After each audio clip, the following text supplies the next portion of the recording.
Um, I found your latest video to be objectionable. I don't like some of the pretext for it at all. I think it's very racist, in fact. And I'm not one to throw that term around lightly, but, you know, trying to associate different IQs with different races, you know, I don't know how much science you've been reading lately, especially about the human brain, but the human brain is far more plastic than was previously assumed. IQs are not static, and they're not purely genetically determined.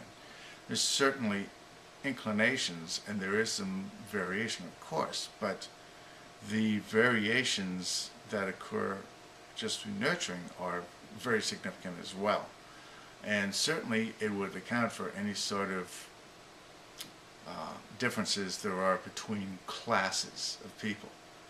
So to declare a class of people as being less intelligent based upon some arbitrary test, okay, you've got to be very careful about that, because these tests test skills that the brain gets trained and in training acquires. Okay, so I've done IQ tests, and I know that the more IQ tests I do, the better the results I get. Okay, so it is something that is learned as well. It's not something that's purely genetically determined.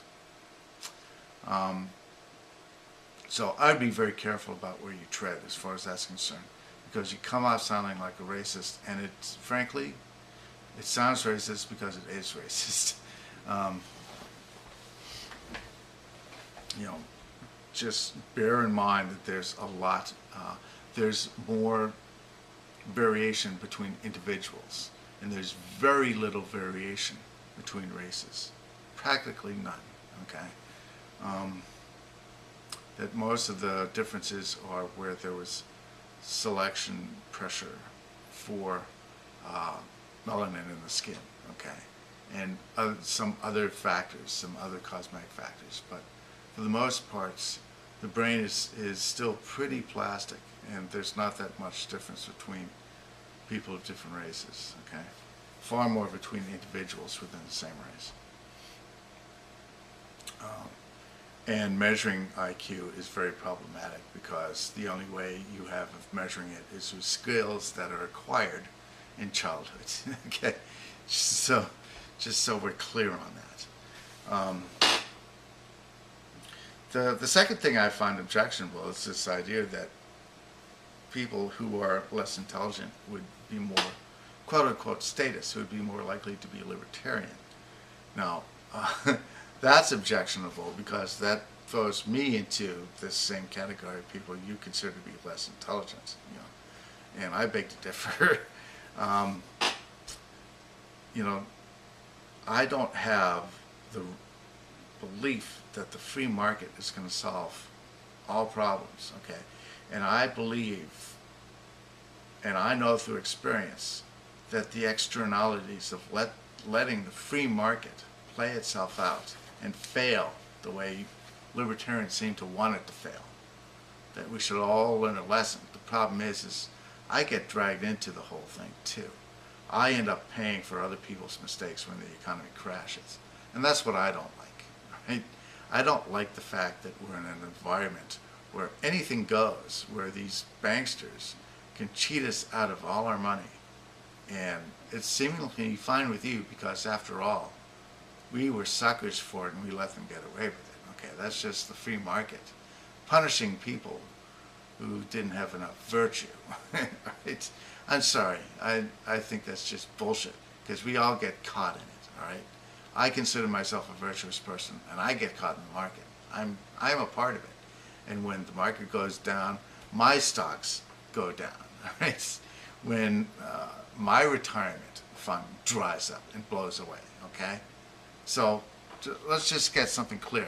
I'm not libertarian because I've seen the externalities of letting the economy fail, all right? And it's affected me personally, all right? So I'm looking out for my best interest.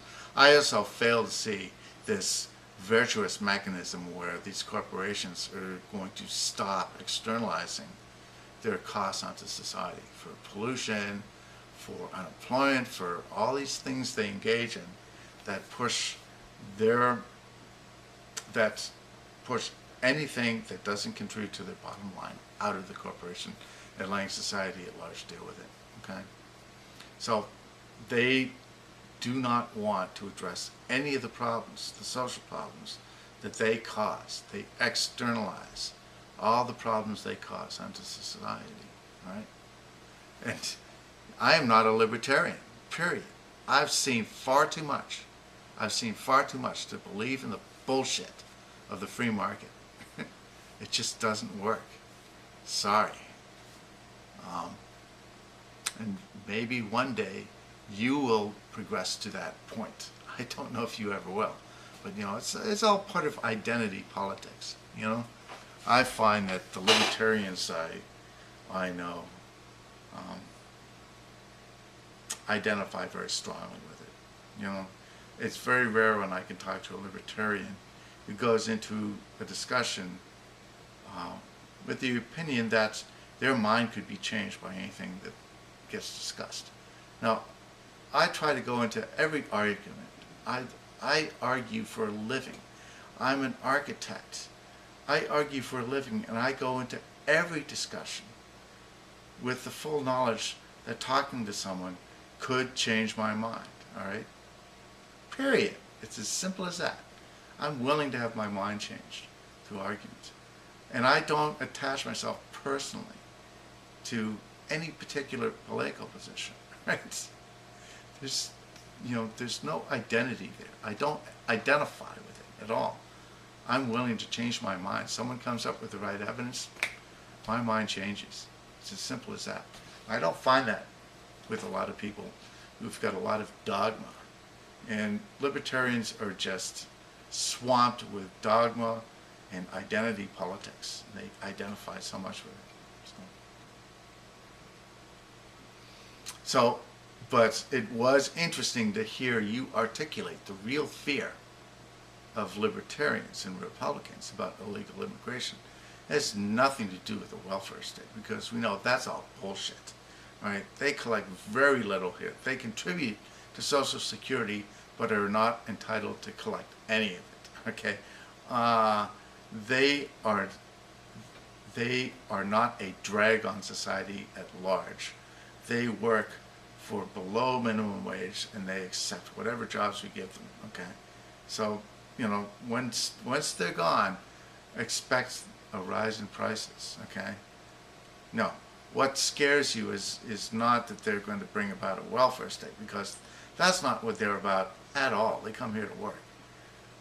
What scares you is that they're going to want to vote, and that's going to dilute your vote because you don't want to have to compete democratically with people who are underprivileged. It's as simple as that. You want to retain your privilege, and to retain your privilege, you can't have under people privilege competing with you in a democratic society. That's it in a nutshell. That's all I got to say for now.